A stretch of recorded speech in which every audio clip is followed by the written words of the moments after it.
الرايبلو تجميرنا ዝነበርና ቅፅሎ መጀመርያ ኢና ዘለና ግዜቲ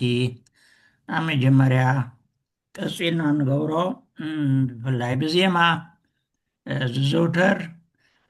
ስሕት ኢልካ እውን ብድጋም ማለት እዩ ኢና ንቐፅል ዘለና ስለዚ እቲ ነናይ መዓልቱ ዝበሃል ርኢናዮ ሰኑይ ሰሉስ ሓሙስ እንታይ ከም ዝበሃል ምናብሃ ከምኡውን ረቡዕ ዓርቢ ቀዳም መስቀል ኣብርሃ ከምኡውን ሰንበት ኩሉ ዘገብራ ቀፂሉ ከዓ ወትሩ ዝበሃል እቲ ሃሌሉያ መውእስ ዝበልናዮ ናይ ኣዋጅ ናይ ዓብዪ ስምዕታን ዳርጋ መጠንቀቕታን ዘለዎ እውን ቀኖና ማለት እዩ ካብኡ ብግዜ ፋሲካ ትንሳኤ ዘመን ትንሳኤ ክኾን ከሎ ከዓ ካብ ክንዲ እሞቦ ሃሌሉያ ዮሴፍ ኒቆዲሞስ ከም ዝበሃል ርኢና ነርና ማለት እዩ ሕጂ እቲ ይቕፅል እዩ ዘሎ እቲ ቅዳሴ ማለት እዩ ስለዚ ከምቲ ዝብልናዮ ሰራዓ ካህን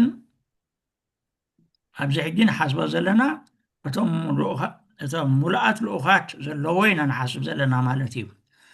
እንተጎዲሎም ከዓ ከከም ኩነታት እዩ ዝኽየድ እዚ ክርዳእና ኣለዎ ስለዚ ከምቲ ሕጎን ምልኣቶ ኮይኑ እቲ ሰራዓ ካህን ኢዱ ተሓፂቡ ይፀንሕ ማለት እዩ ንሳቶም እዚ ዝበልናዮ ዜማታት ናዜሙ ምስ ኣተው ኣብ መቅደስ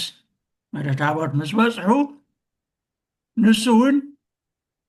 ብድሕሪኦም ማለት እዩ ኩሎም ቅድሚኡ ይሓልፉ ተኺሎም ኣብ ቦቦትኦም ኣይከድን እዮም መንበረ ታቦት እዮም ዘሩ ማለት እዩ እቲ ሕጂ ዘሩ ከለዉ ንሱ ተሓፂቡ ፀኒሑ ነቲ ንብቂ ዲያቆን ሒዝዎ ዘሎ መሰበ ወርቂ ኢዱ ኣብ ልዕሊኡ ረብሪቡ ማለት እዩ ይዘሩ እቲ መንበረ ታቦት ማለት እዩ ስለዚ ነዚ ናኻብዚ ኢና ክንርአና ኢሎም ምሽት እቲ ስርዓት ዑደት ዝበሃል ዑደት ሲ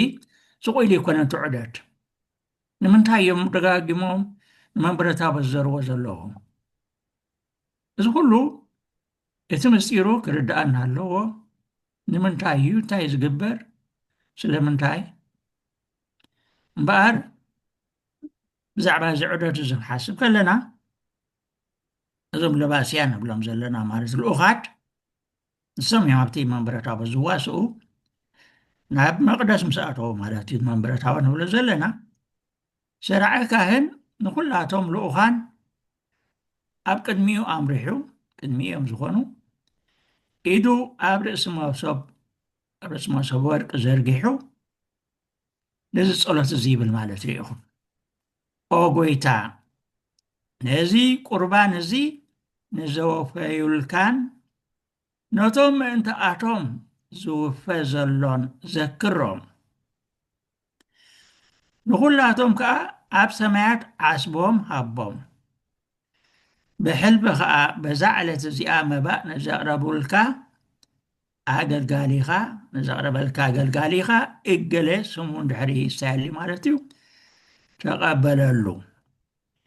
ከምቲ ቁርባን ኣብየል ጻድቕን መስዋዕቲ ኣብርሃምን ናይ መበለት 2 ሳንቲምን ዝተቐበልካ ከማኡውን ብዙሕ ኮነ ውሑድ ሕቡእ ኮነ ግሁድ መባእ ኣገልገልትኻ ተቐበል ነባይቶም ብኩሉ ሃብቲ ምልኣሎም ከምቲ ኣብዚ ምድሪ እዚ ንቅዱስ ስምካ ዝዘከሩ ኣብ ናይ ሰማያት መንግስትኻ ዘክሮም ኣብዚ ዓለም እዚ እውን ኣይትጋደፎም እናበለ ናይ ነፍሲ ወከፍ መባእ ምእመናን ንኣምላኽ የወፊ ሕጂ ሪኢኹም እዚ ዓብዪ እዩ ኣብዚ ሕጂ ነስተውዕሎ ዘለና ነገራት ኣሎ ንኩላትና ናይ ኩላትና መባእ እዩ ዘቕርብ ዘሎ እዚ ሰራዓይ ካህን ነስተውዕል ሕጂ ብዚ ሰራዓይ ካህን መን እዩ እዚ ክርዳእና ኣለዎ ምስ ተረዳእና እውን ናይ ብሓቂ እቲ ኣብቲ ምስጢሩ ክንኣቱ ንክእል ኣለና ርኢና የና ኣብ ብሉይ ኪዳን እግዚኣብሔር ነቲ ህዝቢ እስራኤል ኣብታ ንሱ ብሙሴ ገይሩ ዘስርሓ ቤተ መቅደስ ድንኳን ማለት እዩ ኣብኣ ኮይኑ ይራኸቦም ነይሩ ኣብኣ ዘገልግል ዝነበረ መን እዩ ዋና ምስ ኣምላኽ ዝዋሳእ ምስቲ ህዝቢ ከዓ ዝዋሳእ ንኣምላኽን ነቲ ህዝብን መንጎኛ ኮይኑ ካብ ኣምላኽ ምሕረት ይቕበል ካብ ህዝብኻ ጸሎትን መባእን ናብ ኣምላኽ የቕርብ መን እዩ ነይሩ እቲ ሊቀ ካህናት ዝበሃል ንሱ ጥራሕ እዩ ኣብቲ ቤተ መቅደስቲ ዝኣቱ ዝነበረ እኳ ዳ ኣብ ዓመት ሓደ ግዜ እዩ ዝኣቱ ዝነበረ ሕጂ ብዚ ኣብዚ ሓድሽ ኪዳን ግን እዚ ሰራዓን ካህን ንብሎ ዘለና ልክዕ እቲ ንክርስቶስ ወኪሉ ክርስቶስ እዩ ሊቀ ካህናት እቲ ኩሉ ክህነት ኣብ ክርስቶስ እዩ ዝፍፀም ማለት እዩ እዚ ሰራዓ ካህን ንብሎ ዘለና እምበር ንክርስቶስ ወኪሉ ኣብ መንጎ ኣምላኽን ደቂ ሰባትን ቆይሙ ካብ ደቂ ሰባት እንታይ ይቕበል ጸሎትን መስዋእቲ ቁርባንን ኩሉ እቲ ህያባቶም ዘምፅዎ ንኣምላኽ ተቐቢሉ ናብ መን ይዕርግ ናብ ኣምላኽ ብክርስቶስ ገይሩ ካብ ኣምላኽ ከዓ ጸጋን ምሕረትን በረኸትን ተቐቢሉ ከዓ ናብ ምእመናን የብፅሕ ስለዚ መንጎይና መራኸቢ እዩ እዚ ሰራዓ ካህን እዚ ትገልግሎቱ ኣብነታኡ ብዙሓት ካህናት ክህልው ይኽእሉ እዮም ራይ ምስኦም ዝሓብሩ ዘለዉ እቲ ኩሉ ስርዓት ዝፍፅሞ ግን ንሱ እዩ ንክርስቶስ ወኪሉ ኣብኡ ቆይሙ ዘሎ ንሱ እዩ ካህን ክኸውን ይኽእል ጳጳስ ክኸውን ይኽእል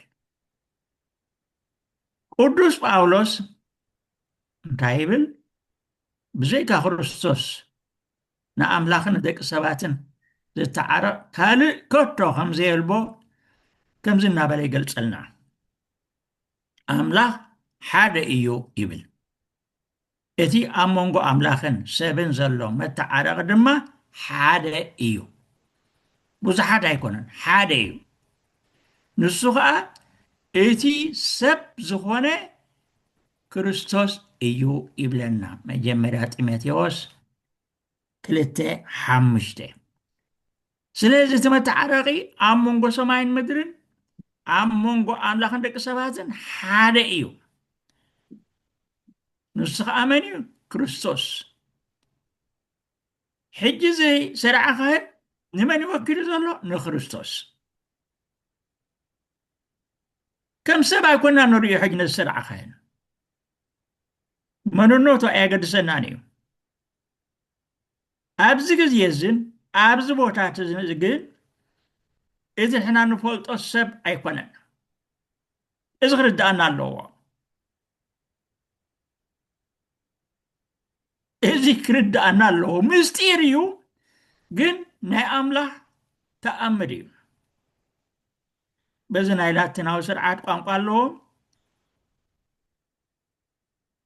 ኢን ክሪስቶ ኢን ፐርሶና ኢን ክሪስቶ ይብልዎ ማለት እዩ ክርስቶስ ኣብኡ ዘሎ ሰብ ማለት እዩ ምክንያቱ እቲ ኩሉ ዝገብሮ ንሱ ኢደ እግሪ እዩ ዝኸውን ዘሎ ኣብ እዩ ዝኸውን ዘሎ እዚ ብኡ ዝፍፀም ዘሎ ሰዓት ብምሉኡ ክርስቶስ እዩ ዝገብሮ ዘሎ እዚ እንተዘይተረዲእና ብምንም ዓይነት ብሓቂ ነዚ ምስጢር እዚ ከምቲ ዝግብኦ ብሓቅን ብመንፈስን ንኣምላኽ ክነምልኾ ኣይንኽእልን ኢና ኣብ ስርዓት ኣምልኾ ብፍላይ ኣብዚ ህሞት ቅዳሴ ንክርስቶስ ወኪሉ ንኣምላኽን ንህዝቡን ዘራኽብ መንጎኛ ሰራዒ ካህን ጥራሕ እዩ። ሰራዒ ካህን ጥራሕ እዩ። እዚ ካህን ድሕሪ ዘየሎ ቅዳሴ የለ፣ ቁርባን የለ፣ ኣምልኾ የለ። በቃ ይኹም ክሳብ ክንደይ ኣገዳሲ ምዃኑ ካህን ክሳብ ክንደይ ኣገዳሲ ምዃኑ መራኸቢ የለን ማለት ድልድል የለን። እዚ ተዓቢ ምስጢር እዚ ሕጂ ርኢኹም ብፍላይ ኣብዘን ክልተ ቤተክርስትያናት ኣብ ናይ ኦርቶዶክስ ናይ ካቶሊክን እዚ እቲ ናይ ብሓቂ ዓብዪ ምስጢር ዓቂቦም ሒዞሞ ዘለዎ ማለት እዩ።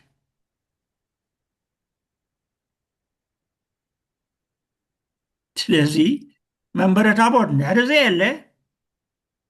እቲ ካልእ መድረክ ስቴጅ ይበልዎ በቃ ናይ ቃል ኣምላኽ ራይስ ይሰበኮ ዝኾነ የፀሎት ይገበረሎ እዚ መስዋዕት እዚ ግን የለን። በዚ ከዓ እዮም ርኢኹም ኣቦታትና ሊቃውንቲ እንታይ ይብሉ ኣብ ናይ ሕዳር ዋዜማ ሕዳር ፅዮን ቤት ግእዙ ኢሃደጋ ለምድር እምቅድመ ዓለም ወእስከ ለዓለም እንበለ ካህናት ወዲያቆናት ሪኹ ንዓለም እግዚኣብሔርሲ ንዓለም ካብ ቅድሚ ዓለም ጀሚሩ ክሳብ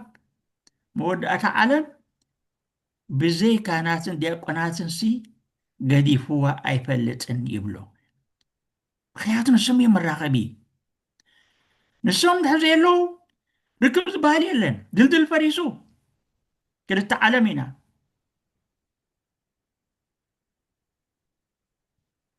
ስለዚ ብሓቂ እዚ እቲ ዝፍፀም ዘሎ ኣብዚ ቅዳሴ ዝምባል ሕራይ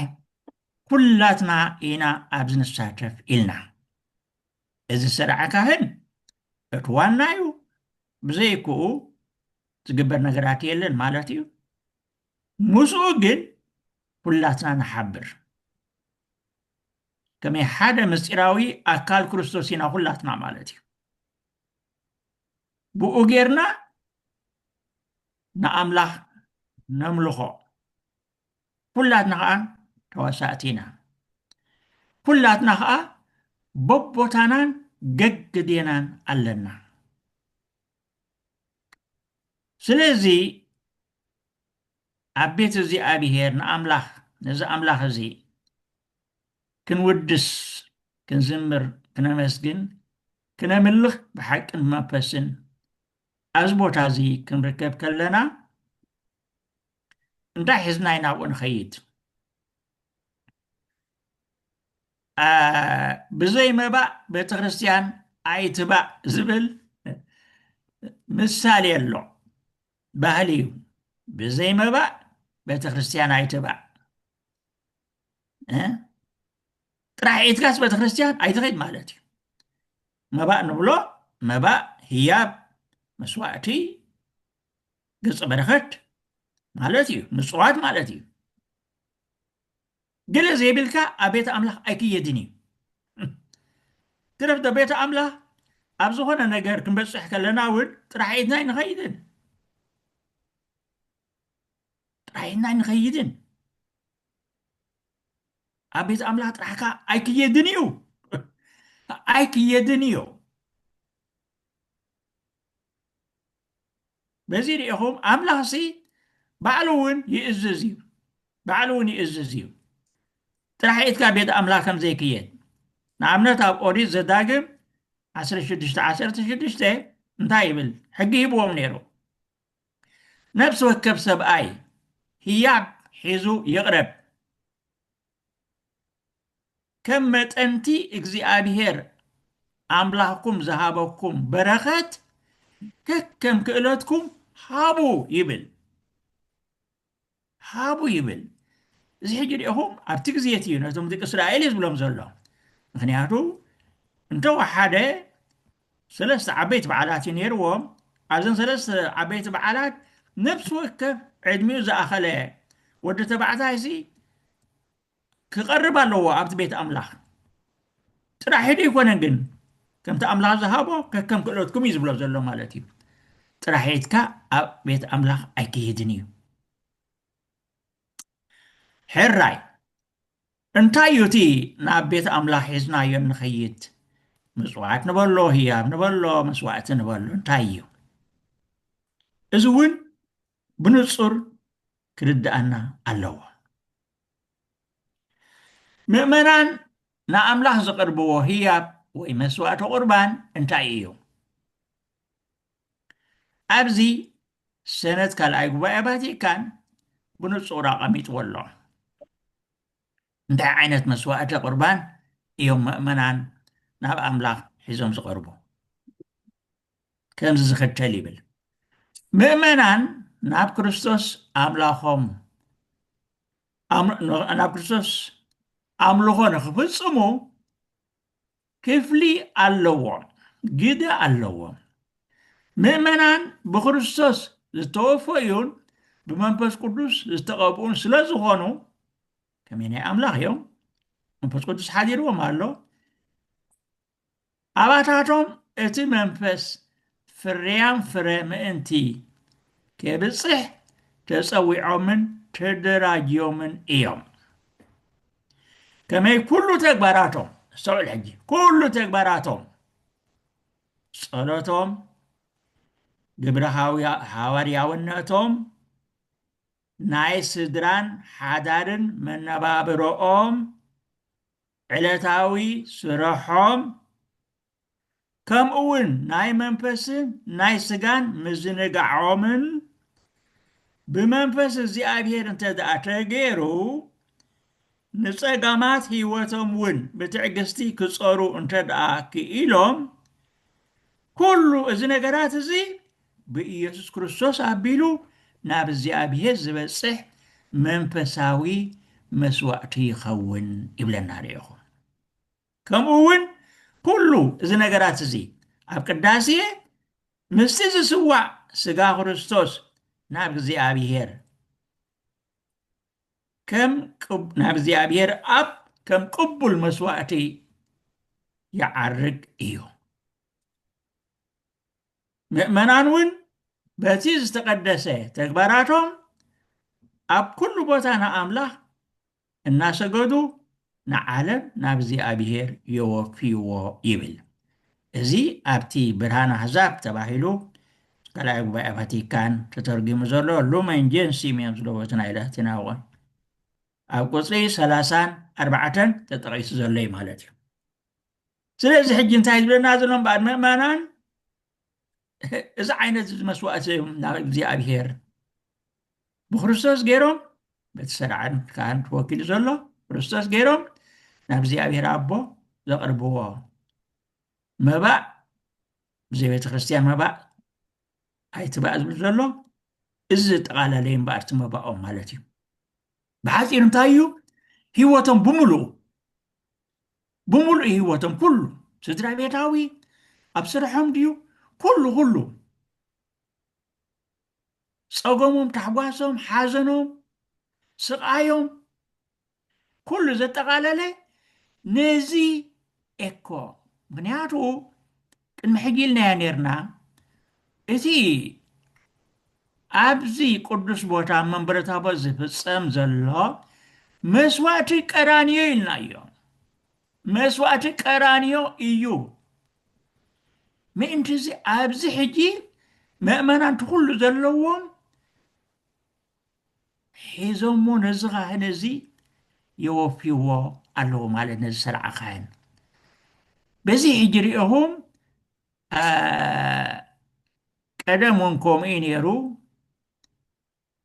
اتي مسواتي مسوات زغرب هبستي وانا نيم زغربوه وانا حجب زنايلاتين سرعان لرئيخو تغرب كله كابتهم مؤمنان وكيلهم لغلهم مالاتي نتهم مؤمنان የቅርብዎ እቲ ስራዕኻ ከዓ ተቐቢሉ ኤኮ ነዚ ጸሎት ነዚ ንብሎ ዘለና ወይ ከምኡ ዓይነት ጸሎት ጸልዩ ደኢኹም ናብ ኣምላኽ ዘቕርቦ ዘሎ ስለዚ ኣብዚ ሕጂ ዝቐርብ መሊኡ ኣለና እንታይ ክብል ጸኒሑ ኣብዚ ላዕሊ ክንብሎ ጽንሓ ኢኹም ብዙሕን ውሑድን ከከም ህያባትካ እዩ ጉሁድን ሕቡእን ክኣብለና ጸኒሑ ገሊኡ ብግህዶ ዝቐርብ ኣሎ ገሊኡ ንኣምላኽ ጥራሕ እተወፍዮ ኣምላኽ ጥራሕ ዝፈልጦን ዝርእዮን ኣሎ ማለት እዩ ኣብዚ ግን ዓይኒ ሃይማኖት የድሊ ኣሕዋተይ ኣሎ ኮታ ኣምላኽ እኳ ይርኢ ዘሎ ኣገባብራና ይርኢ ኣሎ ኣቀማምጣና ይርኢ ኣሎ ኣብ ልብና ዘሎ የንብብ ኣሎ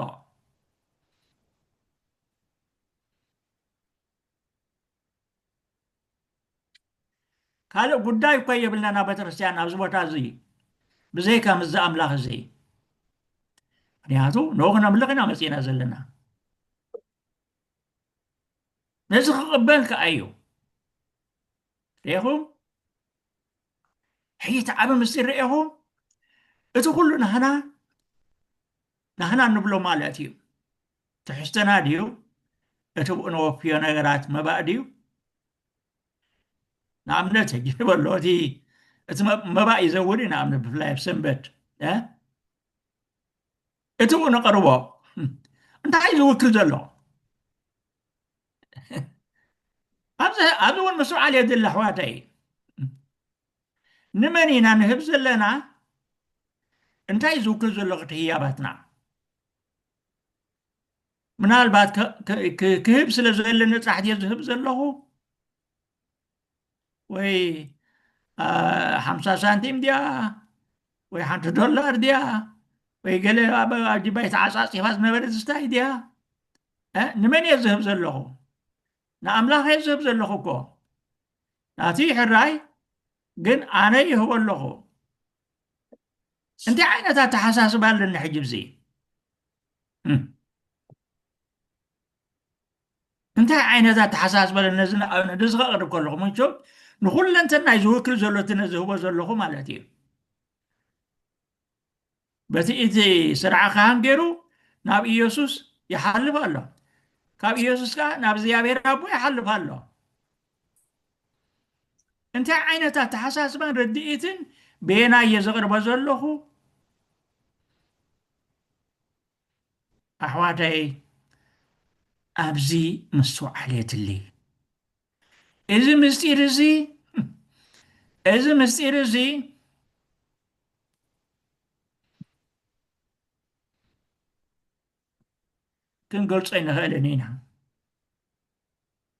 ክንገልጾ ኣይንኽእልን ኢና ዋጋ ምስ ሃብናዮ ጥራሕ ከዓ እዩ ዝርዳእና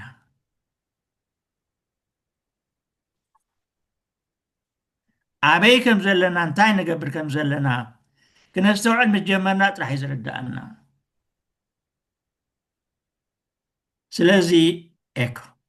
ብሓቂ ሕጂ ኣብዚ ሪኢኹም እቲ ስርዓትና እውን ይነግረና እዩ ንኣብነት ሕጂ በዚ ናይ ላቲን ሕራይ እዞም ናይ ላቲናውያን ስርዓት ድሕሪ ጉባኤ ቫቲካን ሓቂ ሓይሽ ኣብቲ ዶኩሜንት ዘየሎ እዩ ዘይተኣዘዘ እዩ ፈንጢሶም ዳርጋ ባዕሎም ተራጒሞም ዘምፅእዎ እዩ እቲ ካህን ናብ ህዝቢ ገጽካ ጠሚትካ መስዋእቲ ምቅዳስ እዚ ብፍላይ ነብሶም ይምሓር ርእሰ ሊቃነ ጳጳሳት ቤኔዲክቶስ መበል 16 ንፈልጦም ኢና መን ከም ምዃኖም ናይ ግዜና ኣጎስጢኖስ እዮም ዝብልዎም ብፍልጠቶም ብኩሉ ንቤተክርስትያን ዘበርከትዎ ማለት እዩ ዘይበሃል ናይ ብሓቂ እዚ ኩሉ ተንቲኖም እዮም መፅሓፎም ብዛዕባ ፅሒፎም ኣለዉ እቲ ቀንዲሲ ከምኡ ዝብል ኣብቲ ናይ ዶኩሜንት የለን ስለዚ ናብ ምስራቅ ገጽካ እዩ ትቅዳስየ ብዙሕ እውን ኣተኣታት እዮም ኣብኡ ክንምለስ ኣለና ኢሎም ማለት እዩ እንታይ ማለት እዩ ዝሕጂ ሪኢኹም ንሕና ባዜር መስገን ከምኡ ኢና ንገብር ከምኡ እዩ ዘሎ ስርዓትና ግን ደድሕሪኦም ኢና ንኸይድ ኩሉ ግዜ ስለምንታይ ንህዝቢ ሕቆና ንህቦ ስለምንታይ ገፅና ዘይንርኢ ኣሕዋተይ ኣብዚ ብዙሕ ክገልፆ ግዜ እውን ኣድላይ እውን ኣይመስለንን ግን ክርዳእና ዘለዎ እንታይ ኢና ንብል ዘለና እቲ ሰራዕ ካህን እኮ ንክርስቶስ እዩ ዝውክል ዘሎ ክርስቶስ ከ ንመን እዩ ዘቕርብ ዘሎ እቲ መስዋዕቲ እቲ መስዋዕቲ ቀዳንዮ እሲ ንኣና ወኪሉ ንመን እዩ ዘቕርቦ ዘሎ ንህዝቢ እዩ ዘቕርቦ ዘሎ ንሰማያዊ ኣቦ እኳ እዩ ንሕና እኳ ሙሱ ኢና ንሓብር ዘለና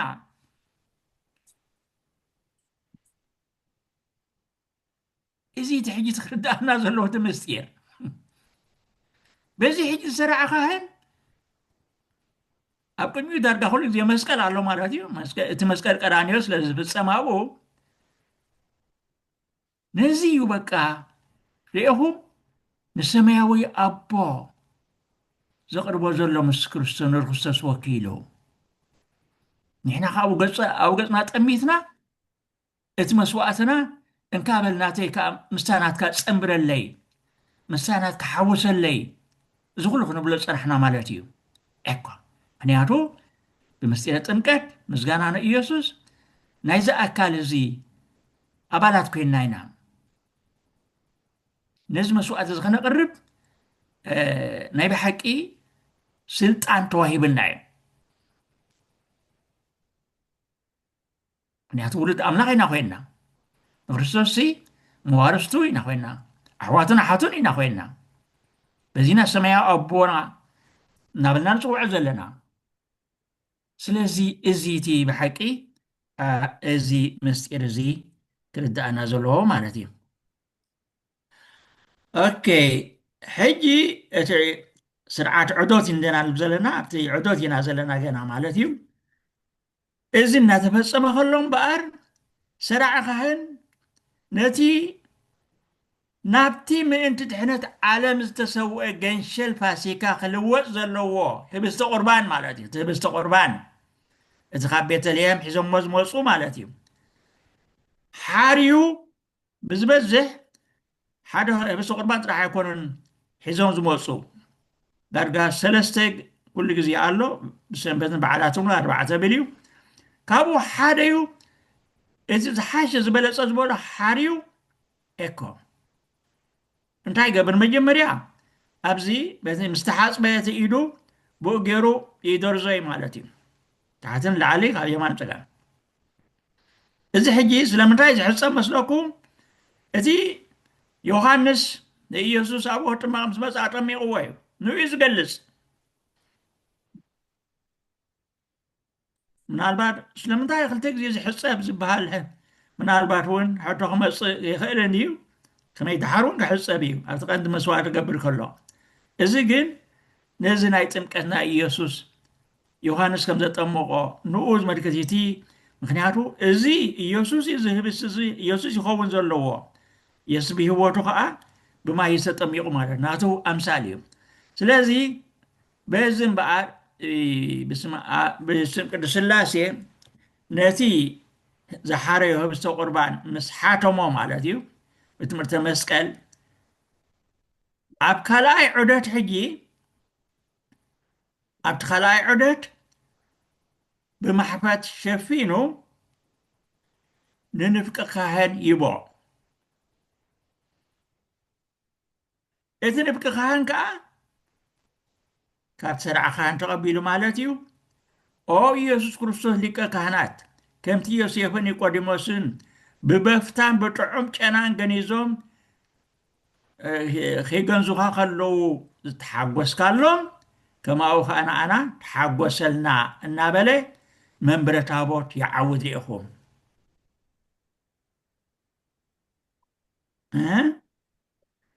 ድሓር ኣብ ሳልሳይ ዑደት ማለት ኢኹም ሰለስተ ዑደት ኣብ ሳልሳይ ዑደት ሰራዓይ ካህን ካብ ንፍቂ ካህን ተቐቢሉ መብራህቲ ዝሓዘ ንፍቂ ዲያቆን ብቅድሚኡ ኣምሪሑ ወይኒ ዝሓዘ ዲያቆን ብድሕሪኡ ኣኸቲሉ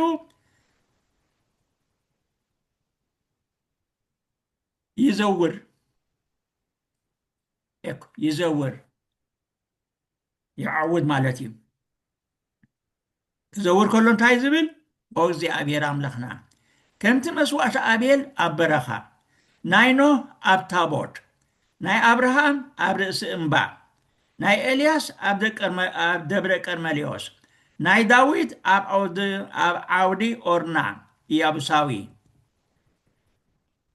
ናይ መበለት ሳንቲም ኣብ ቤተ መቅደስ ተቐበልካ ከማኡ ከዓ ንሓጥእ ኣገልጋሊኻ ንቅዱስ ስምካ ዘቅርቦ ዘሎ መባኡን ቁርባኑን ተቐበል ቤዛ ሓጢኣቱ ይኹን ኣብዛ ዓለም እዝን ኣብቲ ዝመፅእ ሰናይ ዓስቢ ሃቦ ሕጂን ወትሩን ንዘለዓለም ዓለምን ኣሜን እናበለ ርኢኹም ናይ ርእሱን ናይ ነፍሲ ወከፍና መስዋእቲ ኣብ ቅድሚ ኣምላኽ የወፍዮ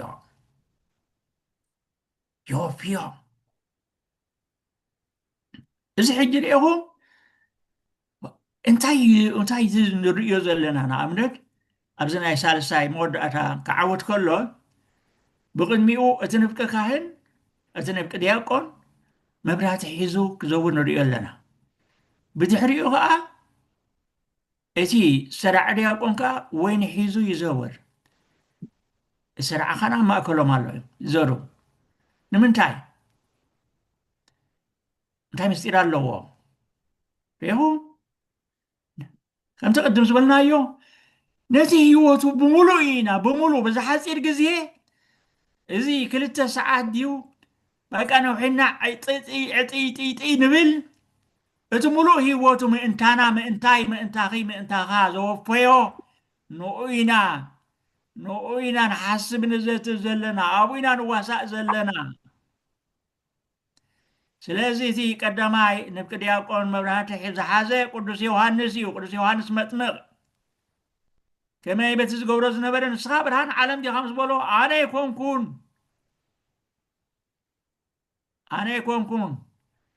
ኣነ ትረብቲ ንሱ ክኸውን ስራኻ ሰኣኑ ክፈትሕ ኣይግብኣንን እዩ እናበለ ርኢኹ ብርሃንሲ ብድሕረይ ክመፅእ ዝበሎ ንስይቲ ስርዓ ካህን ክርስቶስ ወኪሉ ዘሎ እቲ ብድሕሪኡ ዘሎ ወይኒ ሒዙ ዘሎ ናብ ደሙ ክልወጥ ዘሎ ኸ ንመን ይውክል ንቅዱስ እስጢፋኖስ ድሕሪ ክርስቶስ መጀመርያ ደሙ ዘፍሰሰ ዓብይ ዲያቆን ቀዳማይ ሰማዕቲ ንብሎ ቅዱስ እስጢፋኖስ እዩ ናቱ ምሳሌ እዩ ከመይ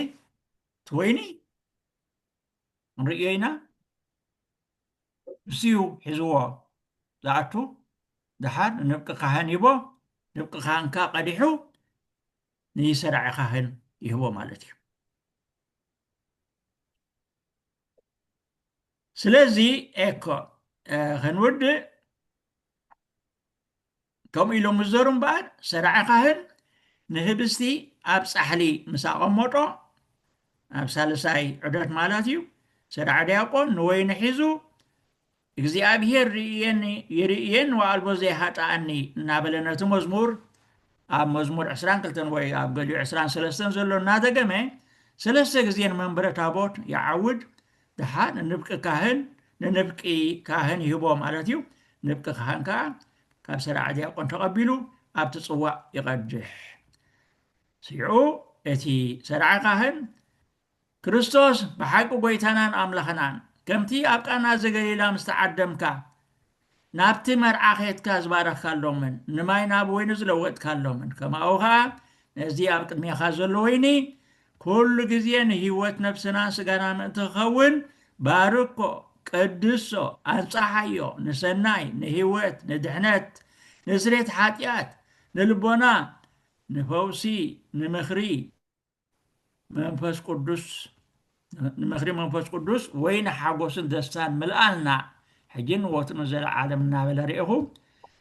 እዚ ጸሎት እዚ ምሳና ኮይኑ ንኣና ወኪሉ ካባና ተቐቢሉ ናብ እግዚኣብሔር የቕርቦ ማለት እዩ። ሕራይ እምበኣር ግዜ ዳርጋ ወሲድና ኣለና እቶም ጊናውን ቁሩብ ጀሚርና ኣብዚ ክነቋፂና ኣብ ዝመፅእ መቐፀልታ ክንቀፅል ኢና ማለት እዩ። መድረኽ ናባኻትኩም።